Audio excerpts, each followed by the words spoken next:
Welcome to the Deep Dive. This is your shortcut to understanding complex topics, using the sources you care about.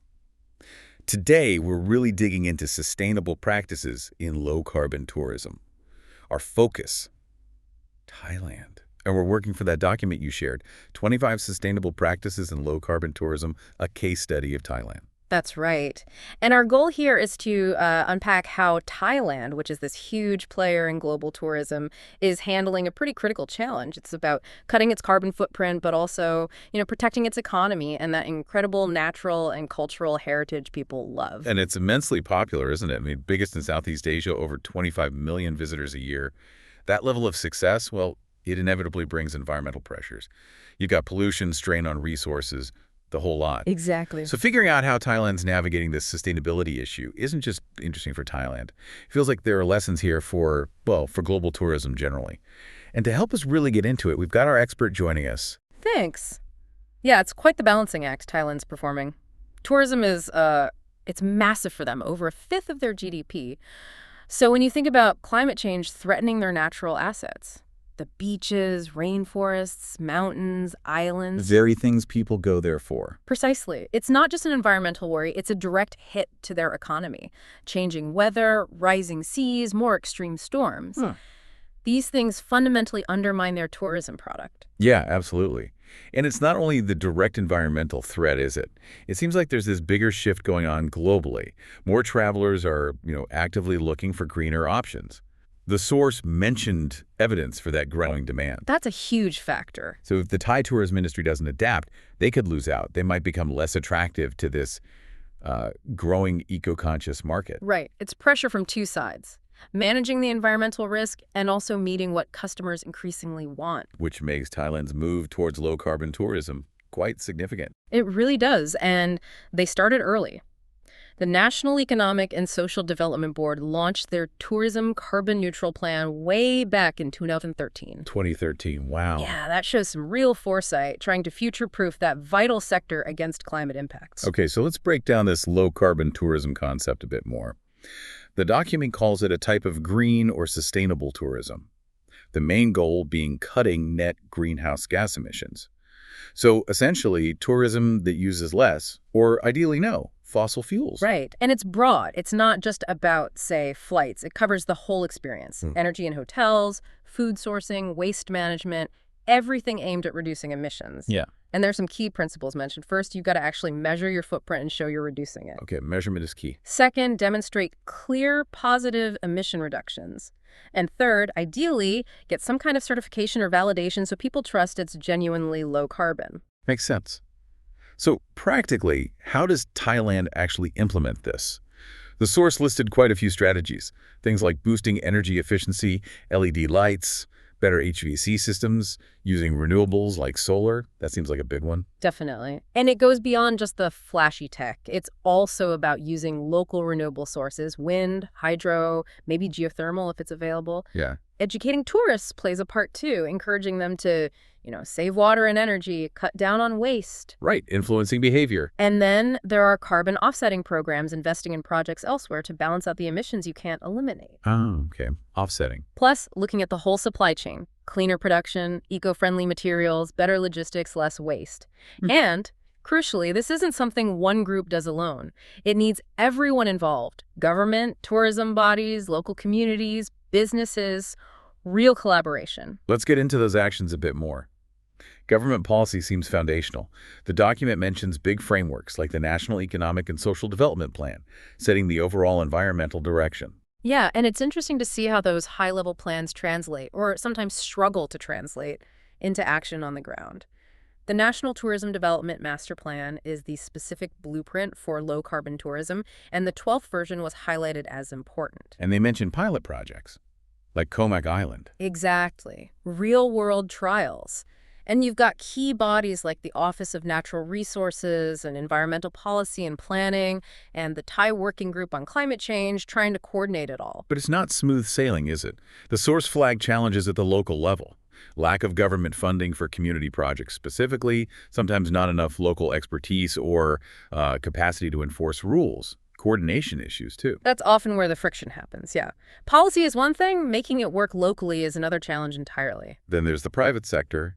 The document suggests they're quite active. Very much so. Tour operators partnering with coastal communities, for example, on conservation and ecocultural tourism. So a real focus on corporate social responsibility, thinking beyond just the immediate bottom line.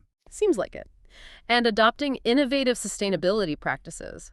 Things like genuinely green operations involving communities and decisions, supporting local education, building real partnerships. But they face hurdles, too. Oh, definitely. Meeting tourist demands, budget pressures, sometimes clashing with existing ways of doing things and just staying competitive. It's tough. But there are positive signs. Small companies succeeding. Yes, the source mentions smaller businesses showing that you can be economically viable and environmentally sound. That's encouraging. And what about community-based tourism? That sounds really promising, leveraging local culture and knowledge. It really does. It's about empowering local people. Think community-managed eco-trails, carbon-neutral wildlife tours, low-emission homestays run by locals. Like that plastic bag, handbag example on Walking Street. Exactly. Grassroots innovation. The idea is to reinvest tourism money back into the community, preserve traditions. It promotes social equity, gives people sustainable livelihoods. Finding that balance must be tricky, though, between protecting culture and environment and what tourists want. Absolutely. It requires constant research, monitoring, and adaptation. So bringing all this up together, what are the actual benefits Thailand's seeing or hoping to see? Let's start with the environment. Well, the big one is protecting those amazing natural habitats, ecosystems, biodiversity. That's fundamental. But it also feeds into building a broader green economy, low carbon production, consumption, trade. That idea of farm stays with low-carbon food was interesting, reducing pressure on forests. Right, and even small things like better wastewater treatment in tourist spots, improve water quality, make the place look better, and ultimately it all contributes to cutting carbon emissions, which is vital for tackling climate change globally. Makes sense. And the economic side, what are the gains there? Well, the document argues it lines up perfectly with Thailand's national strategies and the Sustainable Development Goals aiming for, fair, sustainable local growth. It could help shift Thailand towards a more advanced, resilient economy. And maybe COVID-19 even underlined the need for alternatives to just mass tourism. Possibly, yeah. Showing the value of more integrated, sustainable models. By managing all their resources well, natural, financial, human, cultural, tech, they can boost local economies and national income. New low-carbon businesses, high-quality, sustainable products, these attract a certain type of tourist and open up new growth areas. And potentially make the industry more resilient, less vulnerable to shocks. Exactly.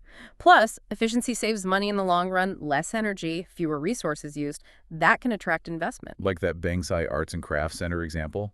Water, energy efficiency, waste reduction paying off. Precisely. A concrete example of economic benefits. Okay, environment, economy. What about the social benefits for the Thai people themselves? This is really important. Low-carbon tourism, especially community-based models, can significantly boost social well-being through local involvement. It can create long-term stability and prosperity for residents. Those partnerships between resorts and local organic farmers sound like a great example. Yeah, supports sustainable farming, gives tourists something authentic and sustainable. It empowers communities, offers financial benefits, helps preserve traditions like the Lantern Festival mentioned. And potentially more inclusive tourism. That's a key potential benefit. The source mentioned an example from Japan Eco Tours for single mothers, people with disabilities. Imagine similar things in Thailand, spreading the benefits more widely. It definitely paints a positive picture, but the document didn't shy away from the challenges, did it? What are the big roadblocks? No, it was realistic. Finances are a major one. Just an unwillingness sometimes to commit funds to environmental stuff if the profit isn't immediate and obvious, especially in poorer rural areas. And awareness. Yeah, a lack of clear understanding, even among tourists and some locals, about what low carbon really means beyond just generally eco-friendly. That can hold things back. And the need to tailor approaches. Absolutely. What works in one region might not work in another. You need context-specific solutions. Plus, sometimes there's just not enough consistent financial backing from government, businesses, or communities. Resistance to change, too, from established businesses. That's definitely a factor. And sometimes weak regulations or enforcement for protecting natural resources. conflicts can pop up too, like traditional mass tourism food provision versus low-carbon sourcing. And measuring success is hard. Very. Setting up effective monitoring, defining what success looks like, inputs, outputs, outcomes, impacts, it's complex. That example of communities agreeing to plans, but still prioritizing old-style tourist infrastructure, that rings true. Yeah, it shows the practical difficulties on the ground. So given all that, what does the document recommend?